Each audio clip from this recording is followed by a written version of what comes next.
So I want to just say for the audience, he was walking away from a significant career. So what were the first steps where you said we are going from thoughts to action? How did that process begin? Yeah, frankly, I have to give all respect to my wife. The first thing was getting aligned with her on what our priorities were as a family. And really what it was that we sat down and we had a heart-to-heart conversation. She has a fairly successful career as well. She's in professional services in the legal field. And so that's very demanding for her. I had a very demanding career. And we reached a point with our two young children where we were starting to make choices to spend more time doing the work we felt as if we needed to do versus taking that time to actually spend more time as a family. And so that was the first trigger to us reevaluating, really realigning on what our family priorities are, and all right, how are we able to actually provide for our family and deliver on those priorities without sacrificing creating opportunities for our kids to have, whether it be multi-generational wealth, whatever the term you want to use.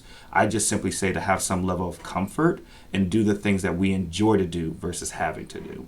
And so that was really what was the pivot point, was having that conversation. And then from there, it was really a conversation with my wife around, all right, what's important for us? What became important, like I said before, spending time with family.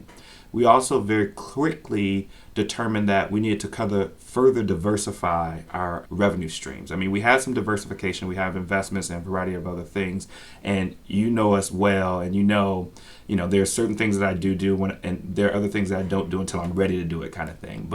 And even taking your advice on you need to diversify, recognizing that yes, we need to diversify kind of our income stream so that we can be successful later on to do the things we want to do. So all that being said, it first started with aligning with my wife, aligning on what was important to our family, and then determining, all right, how could we achieve that? And quite frankly, the long-term vision with entrepreneurship is that I wasn't getting into this to buy myself another job. I learned that from one of the early conversations I had with a successful franchisor here in Atlanta. And with that nugget, I took it as, all right, making this move, I need to make this move and not buy myself a job, but instead create stability and wealth for my family in a very different way than what I've ever seen before in entrepreneurship.